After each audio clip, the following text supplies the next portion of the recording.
भी हम एक चीज़ पे विश्वास करते हैं, केवल मॉक टेस्ट। अगर मॉक टेस्ट मतलब जीवन की शुरुआत मॉक टेस्ट से ही होनी चाहिए। जिसकी तैयारी हो चुकी है अच्छी खासी, उसके लिए बता रहे हैं। जो बिल्कुल फ्रेशर बच्चा है तो वो थोड़ा अपने पढ़े, सिलेबस पूरा करे।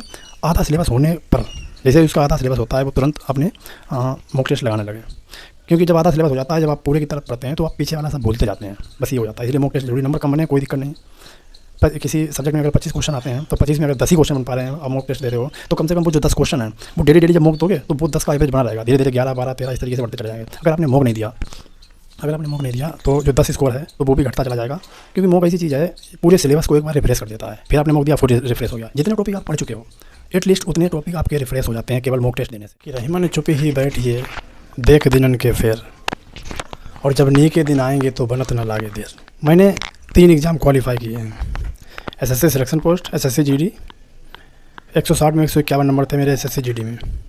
और उत्तर प्रदेश पुलिस जो कि फाइनली सिलेक्टेड हो। जैसा कि आप जानते हो लगभग 30,000 वैकेंसी पेंडिंग में है, यानी आ रही है अभी उत्तर प्रदेश पुलिस की, जिसमें 19,000 कांस्टेबल के पद हैं और 4543 एसआई के पद हैं। इस समय तो मैं एसआई में लगा हुआ हूँ और आपको एक एनालिसिस करके जो मैं मॉक टेस्ट देता हूँ, मॉक टेस्ट कैसे देता हूँ और उत्तर प्रदेश पुलिस की भी आपकी रणनीति क्या रहनी चाहिए। मॉक टेस्ट में देता हूँ मेरे लगभग 350 नंबर मेरा हाईएस्ट स्कोर है यूपीएसआई में। प्रीवियस ईयर जो मैंने मॉक टेस्ट दिया है गगन प्रताप वाले, वो सारे जो टेस्ट रैंकिंग ऐप है उस पर 357.5, जिसमें मेरी ओवरऑल 4th रैंक है। 3027 बच्चों में 4th रैंक है। उस टेस्ट का मैं भी एनालिसिस करूँगा, इसलिए आप चैनल सब्सक्राइब कर दीजिए। कुछ दिनों में देखिए, सबसे पेपर निकालने के लिए दृढ़ संकल्प, समय और डेडिकेशन बहुत ही आवश्यक है। देखिए, सिलेक्शन के लिए सबसे ज़रूरी है टाइम आपको देना पड़ेगा। और टाइम ऐसे नहीं, रेगुलरली टाइम देना चाहिए। ये सब बकवास की बातें हैं कि शादी ब्याह में मत जाइए, कहीं मत जाइए, ये सब बकवास की बातें हैं। हर जगह जाइए, कोई दिक्कत नहीं। लेकिन जितनी देर आपने पढ़ा है, अगर 2 घंटे आपने पढ़ा है तो आपने पढ़ा कैसे है, मैटर ये करता है। अगर आपने 4 घंटे पढ़ा है तो पढ़ा कैसे है, मैटर ये करता है। अब पढ़ रहे हैं आप 4 घंटे और उसमें भी मोबाइल, इंस्टा या कोई भी चीज़ दोस्तों से बात करना उसमें भी हो रहा है तो फिर नहीं चल पाएगा। 24 घंटे पढ़ने का कोई मतलब नहीं है और 10-12 घंटे भी पढ़ने का कोई मतलब नहीं है।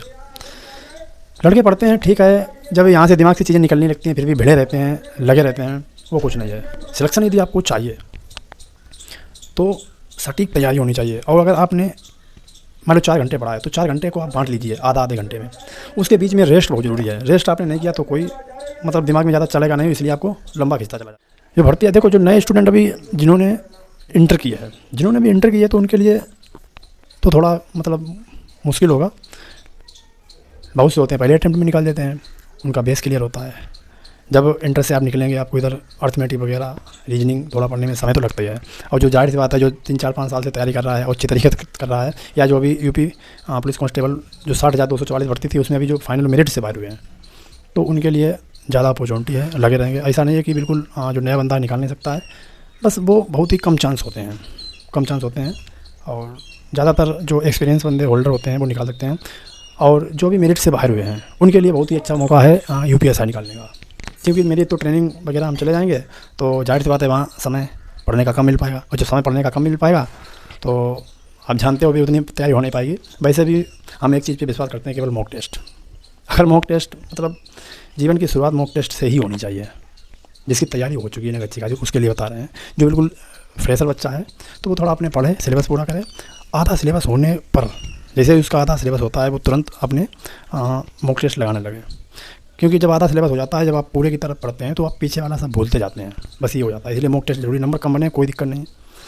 पर किसी सब्जेक्ट में अगर 25 क्वेश्चन आते हैं तो 25 में अगर 10 ही क्वेश्चन बन पा रहे हैं और मॉक टेस्ट दे रहे हो तो कम से कम वो जो 10 क्वेश्चन हैं वो डेली जब मॉक दोगे तो वो 10 का एवरेज बना रहेगा। धीरे धीरे 11, 12, 13 इस तरीके से बढ़ते चले जाएंगे। अगर आपने मॉक नहीं दिया तो जो 10 स्कोर है तो वो भी घटता चला जाएगा। क्योंकि मॉक ऐसी चीज़ है, पूरे सिलेबस को एक बार रिफ्रेश कर देता है। इसलिए मैं पहला वीडियो बनाया हूँ। और जो भी आपकी क्वेरी हो कमेंट में डालना, ऐसे करूँगा। और मैं अपना मॉक टेस्ट एनालिसिस लगभग सारे इस अपने चैनल पे डालूँगा, तो चैनल को सब्सक्राइब जरूर कर लेना। किस तरीके से मेरे नंबर आते हैं, कैसी स्ट्रेटेजी रहती है, सबसे पहले क्या चीज़ अटेम्प्ट करनी चाहिए, ये सब अपने मॉक टेस्ट में मैं आपको बताऊँगा।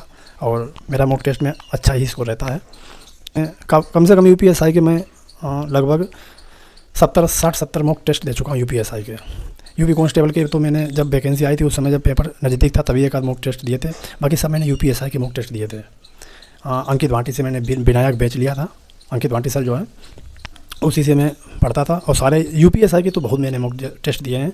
टेस्ट चाहे वो टेस्ट बुक हो, चाहे वो आपका अंकित भाटी सर का वो RWA का मॉक टेस्ट हो, और चाहे वो गगन प्रताप का जो चैनल है उस पर लगभग मैं मॉक टेस्ट देते रहता हूँ। और सबसे बड़ी अगर स्टडी जहाँ से आपकी पढ़ाई इम्प्रूव होती है तो वो मॉक टेस्ट ही है। मॉक टेस्ट के सिवा मतलब आपको कुछ देखना ही नहीं है, only mock test. Mock test में क्या गलती हो रही है क्या नहीं होती, तब आप सिलेबस की तरफ जाइए। मैं उसके लिए बोल रहा हूँ जिसका सिलेबस ने थोड़ा हो चुका है पूरा। ये नहीं बिल्कुल शुरुआत ही है, बस मॉक टेस्ट में भिड़ गए, कुछ नहीं आ रहा, उससे नहीं मतलब है। मॉक टेस्ट आपको देने देना है। कैसे पढ़ता हूँ अभी भी, और क्या मेरी स्ट्रेटजी रहती है, कैसे मॉक टेस्ट देता हूँ, क्या समय लगता है, वो सब मैं आपको बताऊँगा।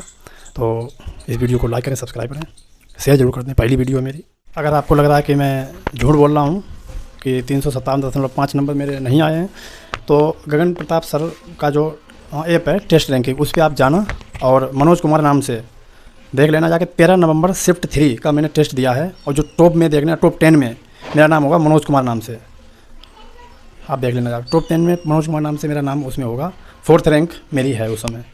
तो आप चेक कर सकते हैं। जो शील्ड रखी है, ये जो शील्ड रखी है, ये सर ने लाइब्रेरी में जो सर हैं कमालगंज में लगभग 50 से 60 बच्चों का टेस्ट हुआ था, उसमें मेरी 2nd रैंक आई थी।